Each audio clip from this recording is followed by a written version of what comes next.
The Flower's Lesson by Louisa May Alcott. There grew a fragrant rose tree where a brook flows, with two little tender buds and one full rose. When the sun went down to his bed in the west, the little buds leaned on the rose mother's breast, while the bright eyes starred where long watch kept, and the flowers of the valley in the green cradles slept, when silently in odors were communed with each other, the two little buds on the bosom of her mother. "Oh, sister," said the little one, as she gazed at the sky, "I wish that the Dew Elves, as they wandered lightly by, would bring me a star, for they never grow dim, and the father does not need them to burn round him. The shining drops of hue the elves bring each day, and place in my bosom, so soon pass away.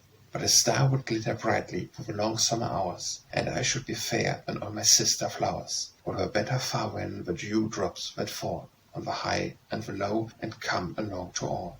I would be fair and stately, with a bright star to shine, and give a queenly air to this crimson robe of mine." And proudly she cried, "These fireflies shall be my jewels, since the stars can never come to be." Just then a tiny dewdrop that hung over the dell on the breast of a bud like a soft star fell, but impatiently she flung it away from a leaf, and it fell on her mother like a tear of grief, while she floated to her breast with wilful pride, and glittering firefly that hung by her side. "Heed," said the mother rose, "daughter mine, why shouldst thou seek for beauty not find? The Father hath made thee wood thou no art, and what he most loved is a sweet, pure heart. When why dost thou take with such discontent the loving gift which he to thee hath sent? Our cool fresh dew will render thee fair, more lovely and sweet than the brightest star. They were made for heaven, and can never come to shine like the firefly thou hast in that foolish breast of thine. Oh, my foolish little bud, do listen to the mother. Care only for true beauty, and seek for no other. There will be grief and trouble in that wilful little heart. Unfold the leaves, my daughter, and let the fly depart." But the proud little bud would have her own will, and floated the firefly more closely still, till the struggling insect tore open the vest of purple and green that covered her breast. And the sun came up, she saw with grief the blooming of her sister bud leaf by leaf, while she, once as fair and bright as the west, hung her very head down on her wounded breast. Bright grew the sunshine, and the soft summer air was filled with the music of flowers singing where. But faint grew the little bud with frost and pain, and longed for the cool dew, but now it was in vain. Then bitterly she wept for folly and pride, as dropping she stood by her fair sister's side.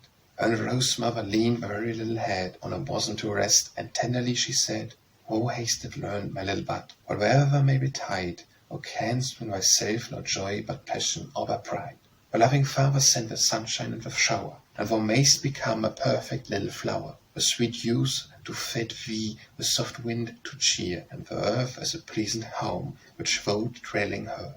When shouldst thou not be grateful for all this kindly care, and strive to keep myself most innocent and fair? When seek, my little blossom, to win humility, be fair without, be pure within, and worldwide happy be.